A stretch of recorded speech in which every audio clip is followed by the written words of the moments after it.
রমজান মহিমান্বিত ও পবিত্র মাস। কোরআন মজিদে সূরা বাকারার ১৮৩ নং আয়াতে বলা হয়েছে, হে ঈমানদারগণ, রোজা তোমাদের জন্য ফরজ যেমনটা ছিল তোমাদের পূর্ববর্তীদের উপর, যাতে তোমরা তাকওয়াবান হতে পারো। সূরা বাকারার ১৮৫ নম্বর আয়াতে কোরআন মজিদে রমজান শব্দটি পাওয়া যায়, যেখানে আরবি অন্য কোনো মাসের নাম সরাসরি উল্লেখ নেই। আর এই রমজান মাসেই পবিত্র কোরআন নাজিল হয়। এ থেকেই বোঝা যায় এই মাসের গুরুত্ব ও তাৎপর্য কত বেশি। এছাড়া সহিহ বুখারীতে বলা হয়েছে, রোজা শুধু পানাহার থেকে বিরত থাকা নয়, বরং মন্দ কাজ, মিথ্যা বলা ও অশ্লীলতা থেকে দূরে রাখে। এছাড়া রোজা আমাদের ধৈর্যশীল ও সংযমী হতে শেখায়।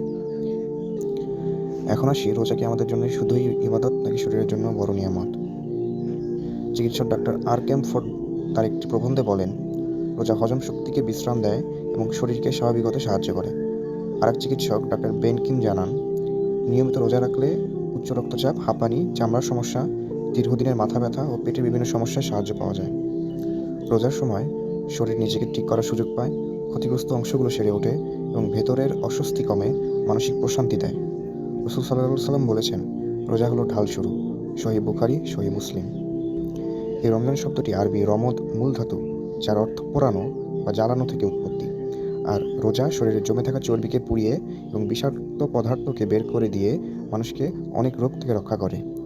তবে ইফতার কিংবা সেহরিতে অতি ভোজন ও তেল চর্বি জাতীয় খাবার খেলে সেটা অবশ্যই শরীরের জন্য ক্ষতিকর হয়ে উঠবে।